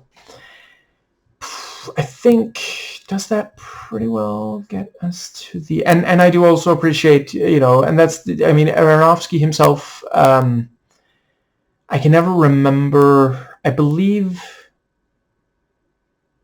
I'm not gonna comment on. I forget if he himself is Jewish, or it's just that he knows, because this is not the first time that there are Jewish characters in a couple of his other movies, and Judaism, like the Old Testament, is in several of his movies as well. So yeah, let's see. I think, does that pretty well bring us to the let's see.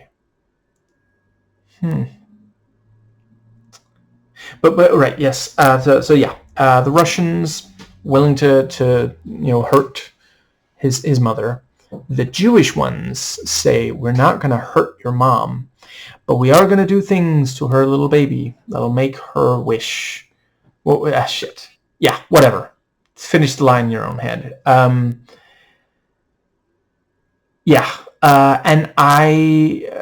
I believe that is accurate too. I think I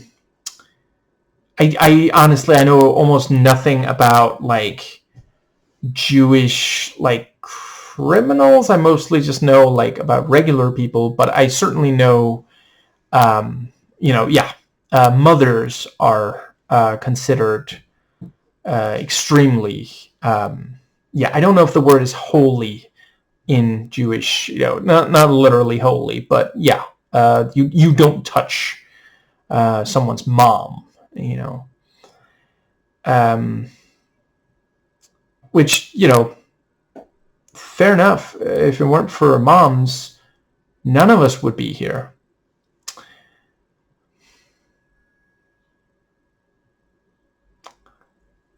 I thought I was doing okay on not making obscure fucking reference. Is there, honestly, if you have any clue what the fuck I just referenced, drop a note in the comments, because I'll appreciate it. I know, but I think most people either never, had the misfortune of being exposed to the piece of media that I just referenced, or they've, been able to forget it. Anyway, I think, does that pretty well bring us to the... I will say, the thing about, they get to the... let's see. They get... let's see. Yes, I actually don't remember, did they drive? Because they make a big deal out of not driving on Sabbath. And that's also a thing, no work on the Sabbath. And I do also appreciate, Aronofsky here taking the piss a little bit, because, like, Jesus Christ, would you just, like, it's $4 million, and you're not gonna break this rule just once? Like, you're already fucking going around killing people. You really think that Yahweh is gonna just, get that upset about, moving on. A lot of religion and practices and such surrounding it are silly, and just make it more difficult for you to do the things you set your mind to doing, because religion didn't make them not kill people, for money. It just made it more of a hassle to commit crimes on that particular day of the week. When they so they're parked near the place, and there's the thing about, so the what was it, they talk about, like, guns, pulling the trigger is easy, and then they get out, like, grenades, and they say, who says we're giving you a gun? Look, his hands, they're so soft. And then they, zip tie him to the wheel. I will say, when they brought out the grenades and then the zip ties, I thought they were going to put, like, they were going to zip tie a grenade to one of his hands or something like that. So, like, some kind of, like, make it impossible for him to escape. I mean, might not have been the worst idea. But let's see, they end up, they go in there. That was really, holy shit. They're shooting people even before they get in, which, I get, like, guards. And, at one point, one of them, like, dual wields, like, a handgun in one hand and, like, an automatic, a SMG in the other. Fucking Terminator, like, Jesus Christ. And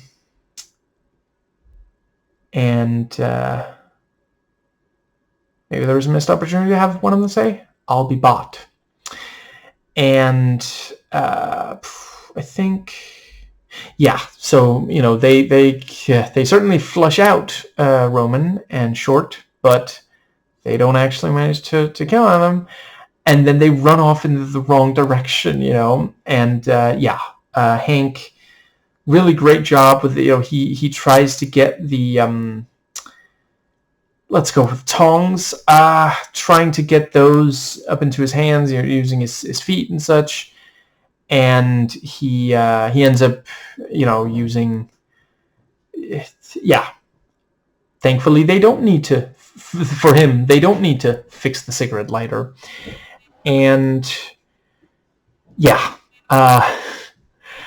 considering Aronofsky, I did think that he might, like, drop it and accidentally burn himself with, but he manages to burn through the zip tie and get out and chase her down, and pretty quickly takes out Short with a, was one punch enough? I forget. I think, does that pretty well bring us to the so the you have the he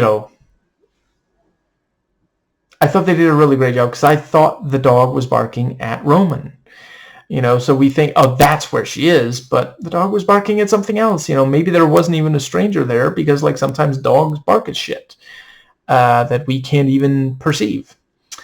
She's got the gun on him. He manages to, and it was also great. He stabs her right in the fucking foot. Jesus Christ. And gets the gun, and she says, "You're not a killer." He throws away the gun. And he's like, "You're right, but they are." That was they shoot her, get back in the car, and the thing about like, no, we have to have him drive, and yeah, what happens to the cigarette lighter? Oh, sorry, I threw it out. It's okay. I got this. I was like, oh no. And I love that he doesn't say, like, let's see, I think the thing he says is, I'm sorry I stole this, or something like that. You know, he doesn't say, I'm sorry. From what I recall, he doesn't apologize for shooting her or letting the other one shoot. I'm not entirely certain which of them shot, but yeah. And listen, Hank did say, fasten your seatbelt, because like he's like, well, I'm not killing somebody else because they didn't wear a seatbelt.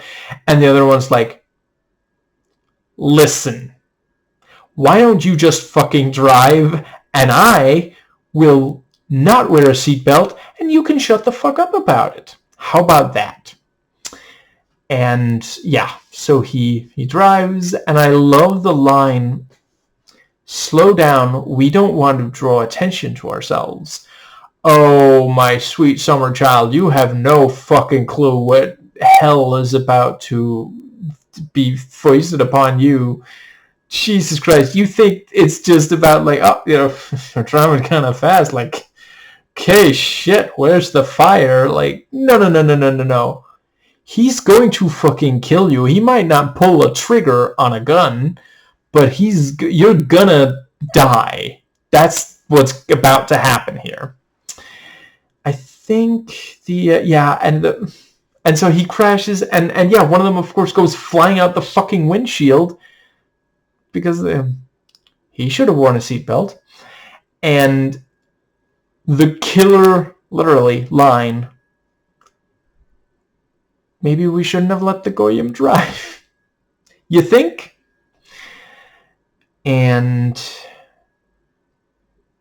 yeah, I think just briefly, so very interesting to see Tenahueta in like a very small role here. Like he just played Namor like just a few years ago. That was a pretty big role.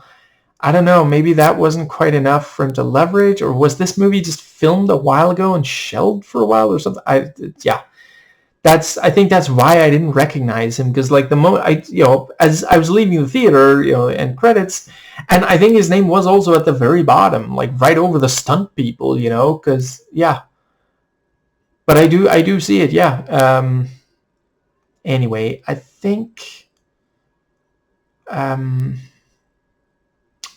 there's not much to say about the wrap-up. I love the brief tension when he's passing himself off as a Smith, and like she's like looking like, you're free to go. Which I think this might also he's maybe lucky that this is set before 9/11, because I don't think he would have. Yeah. Well, I don't think. I know that's he would not have been able to get past that. Yeah. No, I did not mean to watch and do a video on this on the 24th anniversary of 9/11. That just happened. Yeah, it's very interesting to watch a movie so clearly set before 9/11 on 9/11.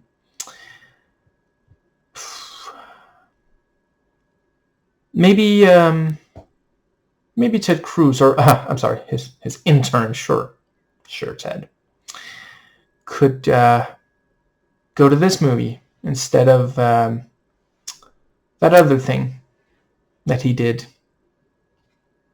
on the anniversary of 9/11.